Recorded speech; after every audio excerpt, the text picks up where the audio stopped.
Olá, bem-vindo. Esse é um canal Café com Bruno, primeiro dia, né? Primeiro devocional. Esse projeto foi dado por Deus ontem, para mim, hoje, né? E queria começar, né, falando que começou esse projeto baseado nesse livro que eu estou lendo, Seja Homem, do Thelma Martinello. Talvez vocês conheçam ou não, né? E hoje eu vou falar sobre o primeiro capítulo, né, que mexeu muito com a minha vida, né, que o título é Acabe com Acabe. É um título estranho, eu também achei quando eu comecei a ler, né, a primeira vez. E hoje esse livro eu já li, esse capítulo há uns meses atrás, anos inclusive. E quando eu li a primeira vez, ele inclusive fez a minha voz voltar ao normal, né? Hoje a minha voz você pode ver que é uma voz rouca, mas quando eu li mexeu tanto no subconsciente que eu nunca tinha ouvido essas palavras, né? E isso acabou mexendo bastante na época. Como eu não segui muito não, não segui buscando, né, essa palavra, acabou que voltou ao normal, né, digamos assim, né, voltei pro meu inconsciente controlando, né. O meu inconsciente ele nunca foi treinado para isso, né. Agora, falando aqui terapeuticamente, não sou terapeuta, mas minha esposa é, então eu estudo com ela. E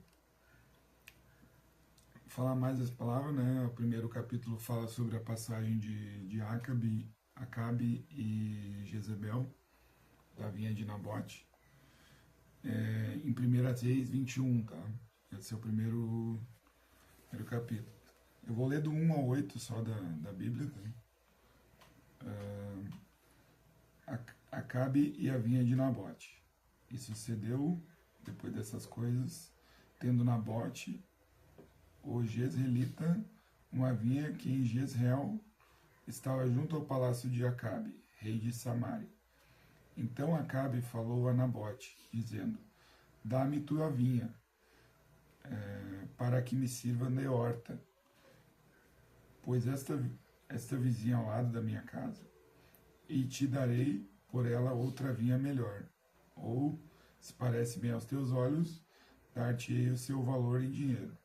Ou seja, Acabe pediu para Nabote dar a vinha a ele iria pagar com o valor que ele quisesse, porque era perto da casa dele, né? Porém, Nabote disse a Acabe: Guarde-me, ó Senhor, de que eu te dê a herança dos meus pais. Então, Nabote, que tinha valor sentimental pela vinha, não vendeu para Acabe, né? Que era o rei de Israel na época. Porém, Nabote, desculpe, versículo 4. Então Acabe veio desgostoso, indignado à sua casa, por causa da palavra que Nabote, o Jezreelita, lhe falara, quando disse: Não te darei a herança dos meus pais. E deitou-se na sua cama, virou o rosto e não comeu pão. Ou seja, Acabe era um homem, era o rei de Israel, e ele simplesmente, ao ouvir um não de Nabote, foi para casa correndo, deitou na cama e não comeu pão, como se alguém ligasse. Daí no versículo 5. Porém, vindo a ele a Jezabel, que era a esposa dele, né, sua mulher, lhe disse: Que há que está tão desgostoso o teu espírito e não comes o pão? E ele lhe disse: Porque falei a Nabote, o Jezreelita, e lhe disse: Dá-me tua vinha por dinheiro, ou se apraz te darei outra vinha em seu lugar. Porém ele disse: Não te darei a minha vinha. Ou seja, ele explicou para a esposa que simplesmente Nabote não quis vender a ele nem por troca, nem por dinheiro a vinha que era do que os pais tinham deixado a ele, né? Então Jezebel, sua mulher, lhe disse: Governas tu agora no reino de Israel? Levanta-te, come pão e alegra-te o teu coração. Eu te darei a vinha de Nabote, o Jezreelita. Ou seja, a mulher dele, a rainha, né, no caso, teve que tomar a posição dele como reina e simplesmente vai pedir a vinha vai pedir a vinha, pedir não, né? Vai obrigar a vir a vinha para alegrar o marido, né? Que não teve capacidade de, sendo o rei, né? Tratar uma abordagem mais diferente com o seu servo, né, no caso, né? O versículo 8. Então escreveu cartas em nome de Acabe e a selou com seu sinete. E mandou as cartas aos anciões e aos nobres que havia na sua cidade e habitavam com Nabote. Então, vou ler só esse capítulo, porque é um capítulo com bastante versículos, né? Aqui a gente tira algumas conclusões, né? Acabe é conforme o Thelma, né, falou no livro, e a gente vendo essa interpretação, Acabe foi um dos piores reis de Israel, né? Porque ele não tinha um posicionamento, ele tinha uma mentalidade infantil ao receber o não, né? Não sabia receber não, né? Então o homem, ele tem que estar... O homem, a gente sabe que ele vai receber muito mais nãos do que sims durante a vida, né? Então, o não pode... como é que eu posso dizer? Não pode ser impeditivo de tu seguir, né? Tu pode chorar, enfim, recebendo um não, mas tu tem que mudar a tua abordagem, né? Ele foi pro quarto e disse que não ia comer, então simplesmente não faz nenhum sentido, né? Então a lição 1 que eu tirei aqui dessa primeira parte aqui dele ter ido para a cama, né? Chorar, enfim, não comer o pão. A lição que eu botei aqui é: alguém liga se você ficou bravo com um não. Normalmente ninguém liga. Tá? No máximo a tua esposa vai tentar te dar alguma palavra, enfim, mas realmente ninguém liga. E a lição 2 também é que vai fazer alguma diferença você não comer. Fazer a birra resolve algo, né? Então, sinceramente, não faz nenhum sentido, né? Tu simplesmente receber um não. É que nem eu ir querer comprar o carro de alguém e a pessoa dizer, não quero vender. E eu ir pra cama e não comer no dia, chorar. Então, é uma coisa que hoje, trazendo para o dia de hoje, né, muitos homens aí estão como Acabe, né, eles não sabem receber um não e não sabem se ter a postura de mudar a abordagem, né, ao receber um não, um negócio, enfim, tá numa tratativa simples, né, e acabam ficando tristes, fazendo birra, ou descontando em outro lugar e não tem... eu vou ter até uma conclusão aqui: se receber um não, ao invés de reclamar, mude a abordagem, né? Porque você pode chorar pelo não, mas não pode ser um impeditivo de tu seguir, né? Porque eu sei das minhas travas também, eu tenho muitas travas, enfim, estou tratando. Mas quando tu fica preso no não, né? E acaba não fazendo algo, desistindo, acaba trazendo travas para o futuro, não na trava no dia, né, que você teve, digamos assim. Acabe, na verdade, representa um homem frágil, né? Ele se deixa ser controlado também pela esposa, conhecido, manipulado, né? Dominado, enfim, tanto que a esposa simplesmente escreveu uma carta em nome dele, botou o selo de rei, que era o selo dele, né? Enfim, imagina, a esposa basicamente assinou por ele, né? Então, fui comprar um carro no meu nome, mas que assinou a minha esposa, o meu nome. Então,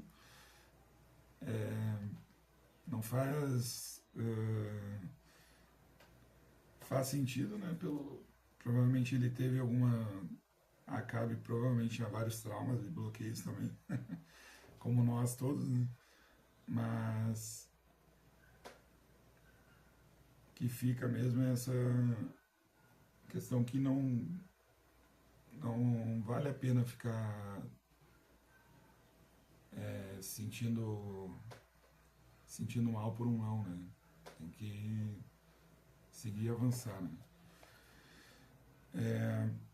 Coloquei algumas coisas aqui sobre Acabes, né? Acabes são homens acomodados, hoje trazendo para uma figura de linguagem ainda. Acabes são homens acomodados, preguiçosos, procrastinadores, sem firmeza, colocam sobre a esposa a responsabilidade, né? Pelo que eles deveriam estar fazendo. Já fui um Acabe, né? Eu sei, hoje eu consigo falar sobre isso. Hoje eu tenho esse entendimento, né? Exemplo, pagar contas, sair para trabalhar, deixar elas sair para trabalhar em locais que elas não querem estar, deixar elas sustentarem a casa, né? Isso não, elas podem ajudar, obviamente, todo mundo sabe das suas limitações, né? Financeiras, enfim, né? Qual combinado entre si, né? Mas a maior responsabilidade disso é do homem sempre, né? Ela também ela pode se expor a situações que poderiam ser evitadas com outros homens e mulheres, né? Enfim, não estando felizes, digamos assim, né? E a gente deixando ela numa posição diferente, né? Então, o resultado disso, né? Se a gente não tiver esse posicionamento dentro de casa, né? A mulher, às vezes, muitas vezes também não é sábia o suficiente, né? Para poder... glória a Deus que eu tenho uma esposa sábia. Mas se a mulher não for sábia, né? O que vai acontecer? Primeiro que ela não vai ter mais prazer de fazer nada contigo, né? Não vai te admirar, o relacionamento vai ficar ruim, né? Pode haver, inclusive, traição na parte dela, né? Porque ela vai sair de casa, vai ter responsabilidades, tu vai estar lá, sei lá, trancado em casa, jogando videogame, ou, sei lá, simplesmente não fazendo o que deveria fazer, né? E ela pode, inclusive, trair, né? Fazer a traição, você vai botar a culpa nela, talvez, né? Só que a culpa também é sua, né? Principalmente sua. Porque a mulher, quando ela se sente confortável, né, e se sente feliz no ambiente, ela não olha para outros, com esse olhar para outros homens, no caso, né? Porque ela escolheu você, né? E se ela escolheu você, você tem que realmente assumir, né, essa bronca, esse B.O. Outra coisa também que pode acontecer, um resultado, né? Qualquer coisa que você deixe para depois de fazer, nesse tipo de relacionamento, vai ser um fardo. Ah, o que é isso? Por exemplo, tua esposa pediu para pregar um prego na parede para botar um quadro. Há 2 meses e você vai deixando. Apertar um parafuso de um armário. Secar a louça. Ela fez a comida, lavou a louça, fez tudo, tá ali para secar. Levanta, vai lá e seca. Não precisa. A gente muitas vezes, como homem, acha que estando fora de casa, né, trabalhando fora, a gente não tem responsabilidade dentro de casa, né? E essa responsabilidade ela também é nossa, né? A gente também tem que fazer um agrado para a esposa, né, um café. Quando eu estou em casa eu tento passar um café para ela, né, que ela gosta. Ela, enfim, tenta lavar uma louça, cozinhar, de repente fazer uma comidinha ali, por mais que não fique, né, aquela comidinha boa, mas foi lá, procurou, viu no TikTok, YouTube, como que faz uma massa, um, um feijão, um arroz, enfim. E tratar. Então, o que eu quero dizer é que se tu for deixando essas coisas para trás, essas pequenas coisinhas, né?